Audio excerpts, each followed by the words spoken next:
E20 petrol को लेकर एक बार फिर बड़ा सवाल खड़ा हो गया है। देश के चीफ इकोनॉमी एडवाइजर ने पुरानी गाड़ियों के लिए E10 पेट्रोल का विकल्प वापस लाने का सुझाव दिया है। आखिर E20 को लेकर चिंता क्या है, पुरानी गाड़ियों पर इसका क्या असर पड़ सकता है और E30 चर्चा में क्यों है, आइए जानते हैं खबर में।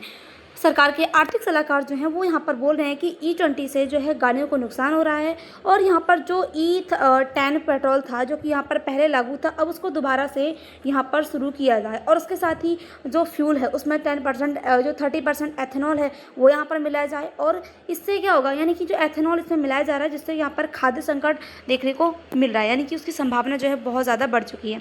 अब हम यहाँ पर देखें तो जो चीफ इकॉनमी है, भारत के जो चीफ इकॉनमी एडवाइज़र हैं अनंथा नागेश्वरम ने सुझाव दिया है कि पुरानी गाड़ियों के लिए जो है E20 के साथ साथ जो है यहाँ पर E10 का पेट्रोल का जो विकल्प है वो वापस लाना चाहिए, यानी कि जो कि पहले लागू हो रखा था E10 का विकल्प अब उसको दोबारा से लाना चाहिए। क्योंकि अब हम देखें कि जो कुछ समय पहले यहाँ पर न्यूज़ आई थी जिसमें यहाँ पर सरकार ने जो यहाँ पर E20 था इसको बढ़ाया था, अब इसको ऐसा भी देखा जा रहा था कि आगे चल के E80 तक जो है ये पहुँच सकता है, लेकिन अब जो है यहाँ पर फिर से E10 को लाने का जो विकल्प की बात है वो यहाँ पर हो रही है। उनका कहना है कि जो पुरानी गाड़ियां हैं, खासकर पुराने दो पहिया वाहनों में जो है क्या होता है, जो दो पहिया वाहन होते हैं इसमें क्या होता है कि E20 के साथ जो है उनकी जो कैपेबिलिटी होती है उसमें समस्या देखने को मिल सकती है। इनकी जो पुरानी गाड़ियां हैं उनमें जो इंजन लगा होता है उसमें यहाँ पर E20 पेट्रोल जो है इससे उसमें समस्या देखने को मिल रही है, इसीलिए अब E10 का जो पेट्रोल है वो वापस लाना चाहिए। साथ ही उन्होंने कहा है कि जो E20 है उसको आगे चलकर यहाँ पर 27 और 30 जैसे जो है ब्लेंडिंग लेवल पर जाने के लिए उनको फूड और उसके साथ ही उनकी जो फीड है, यानी कि जो यहाँ पर बीज हैं, लैंड और यहाँ पर जो वाटर है उस पर बढ़ने पर असर का आकलन जरूरी है, यानी कि एक तरीके से जो उसको बढ़ाना चाहिए ताकि जो यहाँ पर एथेनॉल है उसको, यानी कि पेट्रोल में जो एथेनॉल मिलाया जा रहा है वो भी यहाँ पर एक तरीके से जो है ज़्यादा विकसित हो सके। उसके साथ ही अगर हम देखें तो E10 और E20 क्या है, यहाँ पर E10 की बात करें तो 10% एथेनॉल मिलाया जाता है और 90% जो है यहाँ पर जो पेट्रोल है वो यहाँ पर मिलाया जाता है। और अगर हम E20 की बात करें तो 20% यहाँ पर एथेनॉल और 80% जो है यहाँ पर पेट्रोल मिलाया जाता है। और E30 की बात करें तो यहाँ पर 30% एथेनॉल और 70% जो है पेट्रोल मिलाया जाता है, यानी कि यहाँ पर जो E20 है जिसकी बात चल रही है जिसमें 20% जो यहाँ पर हिस्सा है वो एथेनॉल का मिलाया गया है और बाकी 80% जो हिस्सा है वो पेट्रोल का मिलाया गया है। अब E20 जो है वो क्यों लाया जा रहा है, भारत में E20 को बढ़ावा देने की पीछे कई उद्देश्य जो है वो रखे गए हैं। सबसे पहले अगर हम देखें तो तेल आयात कम करना है, यानी कि भारत की जो है बड़ी मात्रा में कच्चा तेल आयात करता है। इससे क्या होता है कि घरेलू जो एथेनॉल है इसका इस्तेमाल से जो है पेट्रोल में जो आयातित तेल है उसकी ज़रूरत कम हो जाती है। कम करने की कोशिश के लिए यहाँ पर जो आयातित तेल है उसको कम किया जा रहा है। उसके साथ ही विदेशी मुद्रा को बढ़ाना, यानी कि जो कम तेल है उसको आयात का मतलब होता है डॉलर में कम भुगतान करना। इस तरीके से जो है विदेशी मुद्रा बच सकेगी। और उसके साथ ही अगर हम देखें तो किसानों को क्या फ़ायदा होगा, गन्ना, मक्का और दूसरे जो फीड स्टॉक्स हैं उससे क्या होगा, एथेनॉल बनाया जाता है। इससे किसानों की जो शुगर इंडस्ट्री है उसको अतिरिक्त बाज़ार, यानी कि एक तरीके से जो है उनका जो बाज़ार है वो यहाँ पर मिलता है और उनको जो है बहुत ज़्यादा फ़ायदा होता है। और अगर हम पर्यावरण की बात करें तो सरकार के अनुसार क्या है कि यहाँ पर जो एथेनॉल है, एथेनॉल ब्लीडिंग से जो है फॉसिल फ्यूल जो होता है उस पर निर्भरता और यहाँ पर कुछ जो एमिशन है वो यहाँ पर कम करने में ये जो है मदद करता है, यानी कि और इससे पर्यावरण को नुकसान नहीं होता है। अब E20 को लेकर विवाद क्यों हुआ है, मुख्य विवाद पुरानी गाड़ियों को लेकर जो है उठा है। यहाँ पर भारत में अभी भी बड़ी संख्या में पुरानी दोपहिया गाड़ियाँ हैं जिनमें चार पहिया, जो कि यहाँ पर चार पहिया वाहन और अब कुछ जो है चार पहिया वाहन चल रहे हैं। इसमें क्या होता है कि जो E20 एथेनॉल है उस जो यहाँ पर दो पहिया वाहन है उनका ही जो ईंधन है या फिर उनका इंजन है वो यहाँ पर E20 एथेनॉल को एक तरीके से उपयोग नहीं कर रहा है, उससे उनके जो यहाँ पर इंजन है उसको नुकसान हो रहा है। इसीलिए अब यहाँ पर E10 का जो एथेनॉल है उसको वापस लाने की बात जो है वो चल रही है। अब CEA के अनुसार जो है लगभग 7.5 से 8 करोड़ पुराने जो दोपहिया वाहन हैं वो ऐसे हो सकते हैं जिसमें जो एथेनॉल ब्लेंड के साथ साथ कैपेबिलिटी की क्षमता जो है वो वहाँ पर चिंता का विषय बनी हुई है। अब पुरानी गाड़ियों में क्या समस्या हो सकती है, यह कहना सही नहीं होगा कि यहाँ पर जो E20 है, E20 डालते ही हर गाड़ियों का जो इंजन है वो ख़राब हो जाएगा, यानी कि ऐसा नहीं हो सकता है कि तुरंत ही यहाँ पर अगर हम गाड़ियों में पेट्रोल डालेंगे या फिर E20 एथेनॉल डालेंगे तो तुरंत गाड़ियाँ ख़राब हो जाएंगी। तो कुछ टाइम चलने के बाद वो गाड़ियाँ ख़राब हो सकती हैं। और इसके साथ ही यहाँ पर ये भी देखने को मिल सकता है कि इससे जो इंजन है उसमें प्रॉब्लम आए या फिर उसमें इंजन में आग लग सकती है, ऐसा कुछ भी यहाँ पर देखने को मिल सकता है, क्योंकि उस की जो क्षमता है वो यहाँ पर इतनी नहीं है कि वो इस जो E20 है उसको यहाँ पर एक तरीके से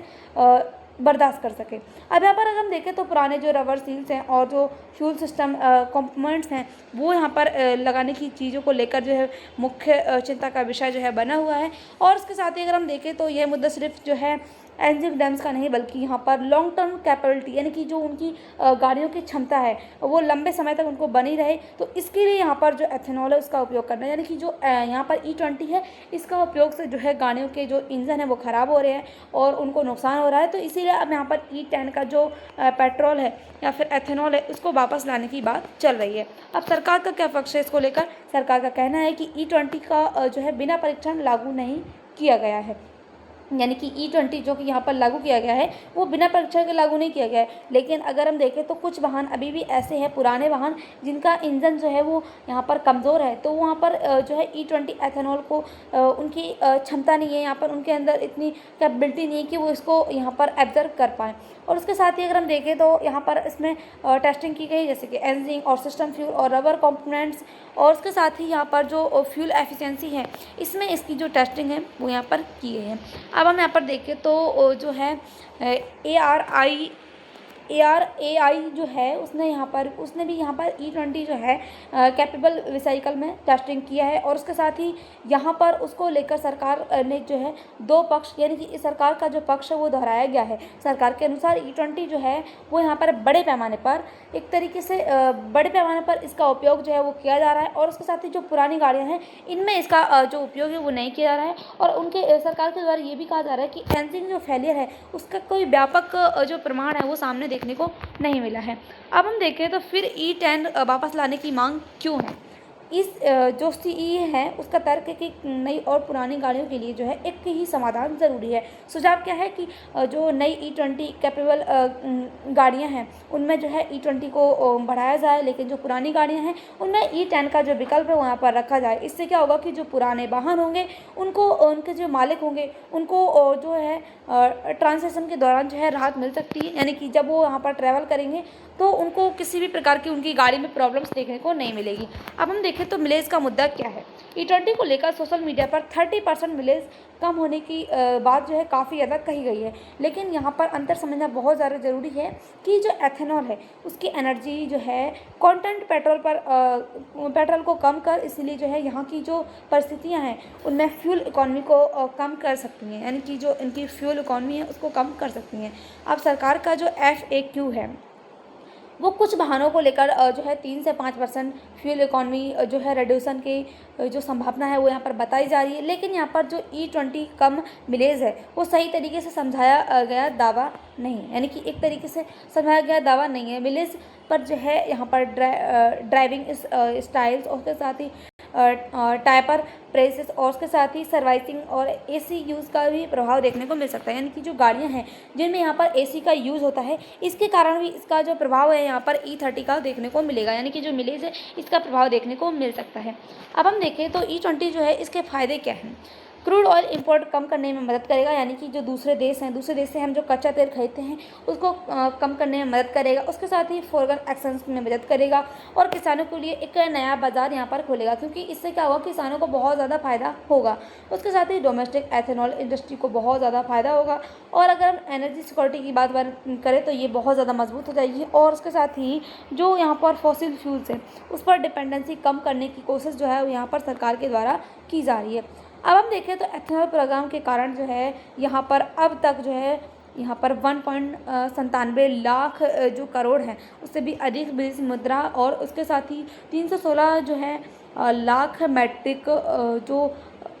और टॉन्स हैं उसके करीब जो है क्रूड ऑयल्स का सब्स्टिट्यूशन हुआ है। और अगर हम देखें तो किसानों के लिए क्या इसमें फ़ायदा है। एथेनॉल प्रोडक्शन में एग्रीकल्चर प्रोडक्ट का इस्तेमाल होता है जिससे गन्ना किसानों को बाजार देता है और मक्का आदि की मांग, शुगर माइल्स की जो अतिरिक्त आय है इससे किसानों को बहुत ज़्यादा फ़ायदा होता है। ग्रामीण क्षेत्रों में इकोनॉमिक्स जो एक्टिविटी है वो बढ़ सकती है और सरकार इसे किसानों की एनर्जी इकोनॉमी से जोड़ने की दिशा में देख रही है। यानी कि जो एथेनॉल है इसको जो बढ़ाया जा रहा है इसको सरकार यहाँ पर जो किसानों की एनर्जी इकोनॉमी है उसको जोड़ने की दिशा में देख रही है। अब हम देखें सबसे बड़ा सवाल यहाँ पर क्या है।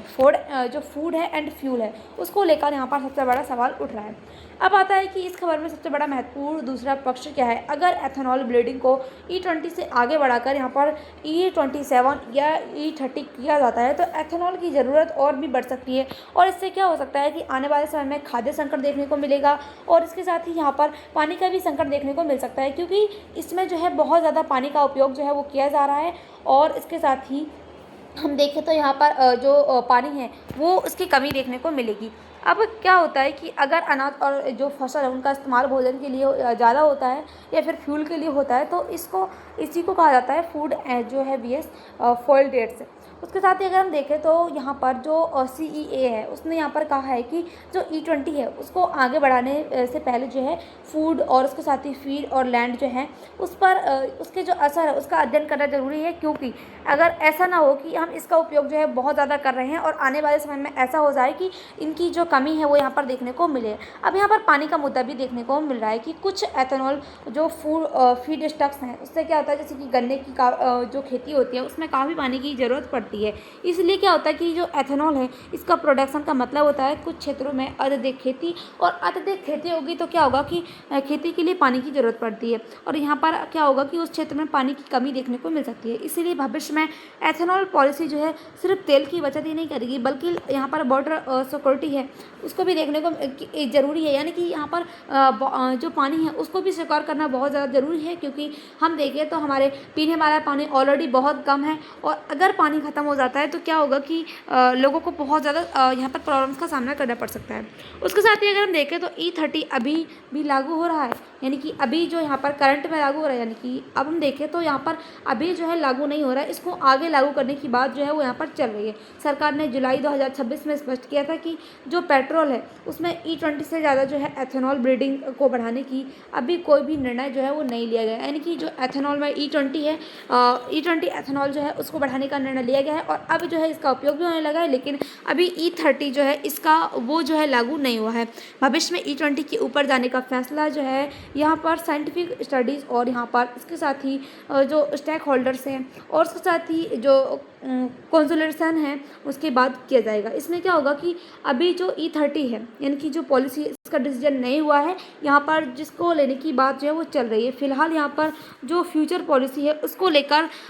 डिबेट जो है वो यहाँ पर हो रही है। यानी कि एक तरीके से यहाँ पर ये देखा जा रहा है कि अब जो है E10 पेट्रोल है यानी कि एथेनॉल है उसको वापस लाया जाए। अब E10 जो यहाँ पर पेट्रोल है या फिर हम कहें एथेनॉल है उसको वापस लाने में क्या चुनौती है। अब इसको वापस लाना जो है सुनने में आसान है लेकिन देश भर में लागू करना एक बहुत बड़ी चुनौती देखने को मिल सकती है। सबसे बड़ी अगर हम बात करें तो भारत में बहुत बड़ी संख्या में पेट्रोल पंप्स हैं और अगर E10 जो है और E20 दोनों ही होंगे तो फ्यूज स्टोरेज है और जो अलग अलग सप्लाई व्यवस्था है वो यहाँ पर बनानी होगी और इससे क्या होगा कि सरकार का खर्च जो है वो यहाँ पर बढ़ेगा और जल्दी से जो है उपलब्ध नहीं हो पाएगा। उसके साथ ही सरकार का तर्क है कि यहाँ पर जो national wide multiple waste fuels है उसको रखने में जो है यहाँ पर एक तरीके से जो उसकी क्वालिटी है उसको बहुत ज़्यादा जटिल करना होगा। यानी कि उसकी जो व्यवस्था है यहाँ पर E20 की जो व्यवस्था है और E20 की जो व्यवस्था है उसको अलग अलग करना होगा। अब इसके साथ ही अगर हम देखें तो ऑटो इंडस्ट्री पर क्या यानी कि जो ऑटो इंडस्ट्री है इसका क्या पक्ष है। अब इसके सामने दो पक्ष देखने को मिल सकते हैं। यहाँ पर जो E20 है वो यहाँ पर जो कैपेबिलिटी है या फिर हम कहें कैपेबल नई गाड़ियों के लिए है लेकिन जो यहाँ पर इसके लिए क्या होगा कि जो E20 है इसको लेकर टेस्टिंग और यहाँ पर चल रही है यानी कि की गई है कि यहाँ पर ये उपयोगी है या नहीं। तो जो नई गाड़ियाँ हैं इसके लिए यहाँ पर E20 उपयोगी है लेकिन जो पुरानी गाड़ियाँ हैं और दो पहिए गाड़ियाँ हैं उनके लिए यहाँ पर E10 पेट्रोल जो है वो यहाँ पर लाया जाएगा। यानी कि पुराने वाहन के लिए यहाँ पर जो E10 है इसको वापस लाने की बात जो है वो चल रही है। इसीलिए पॉलिसी बनाते समय जो है नई गाड़ियों के साथ जो है पुराने वाहन जो है वो मालिकों को का भी ध्यान रखना बहुत ज़रूरी है। यानी कि सरकार किसी भी प्रकार की पॉलिसी बनाती है तो यहाँ पर सभी का ध्यान रखना ज़रूरी है। अब हम इससे देखें तो कंज्यूमर के लिए असली मुद्दा यहाँ पर क्या है। आम आदमी के लिए सबसे बड़ा सवाल यहाँ पर है कि जो उनकी गाड़ियाँ हैं उसमें कौन सा पेट्रोल सही है। अगर वाहन जो है पुराना है तो यहाँ पर E10 जो कैपेबल है वो यहाँ पर E10 को जो है विकल्प उपलब्ध होगा, तो यहाँ पर जो कंज्यूमर हैं उनको चॉइस करने में आसानी होगी कि अगर उनकी पुरानी गाड़ियाँ हैं तो वो यहाँ पर E10 का पेट्रोल उपयोग कर सकते हैं, लेकिन अगर उनकी जो है नई गाड़ियाँ हैं तो वो यहाँ पर E20 जो पेट्रोल है, एथेनॉल है, उसका उपयोग कर सकते हैं। अब हम देखें तो E20 नीति गलत है। सीधे तौर पर इसका कहना सही नहीं होगा कि ये जो नीति है वो गलत है। E20 के पीछे जो है भारत का एक नेशनल गोल्स है वो यहाँ पर देखने को मिल रहा है, जैसे कि energy security, oil import रिड्यूसन,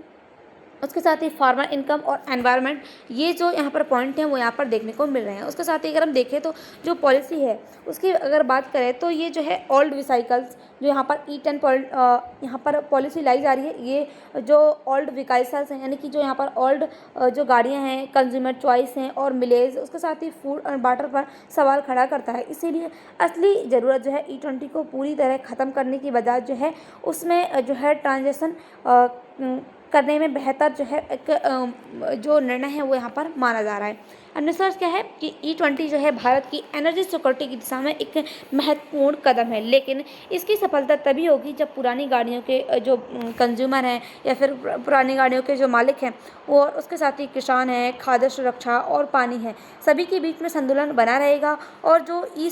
CEA है उसका जो E10 वापस लाने की सुझाव जो है वो यहाँ पर बैलेंस होगा और उसका जो ट्रांजेक्शन है उसकी ओर इशारा दिया, इनकी एक तरीके से उस पर ध्यान दिया जाएगा। तो इससे क्या होगा कि जो पुराने वाहन हैं उनको भी यहाँ पर चलाने में प्रॉब्लम्स नहीं होगी, पुराने वाहन के जो मालिक हैं उनको चलाने में प्रॉब्लम नहीं होगी और इससे जो है यहाँ पर जो पुरानी गाड़ियाँ हैं वो भी यहाँ पर लगातार चल सकेंगी, ना कि उनमें भी प्रॉब्लम देखने को मिलेगी। तो आपको क्या लगता है कि सरकार ने ये जो फैसला लाने की बात कर रही है तो ये सही है या नहीं? आपकी जो भी राय हो कमेंट बॉक्स में ज़रूर बताइएगा। इसके साथ ही आपको इसकी PDF चाहिए तो हमारा जो टेलीग्राम चैनल है जिसकी लिंक डिस्क्रिप्शन बॉक्स में दी गई है उसको ज्वाइन कीजिए। चैनल से जुड़ी जो भी अपडेट चाहिए वो आपको सब मिल जाएगी। मिलते हैं अगली वीडियो, तब तक के लिए बाय, थैंक्स फॉर वॉचिंग।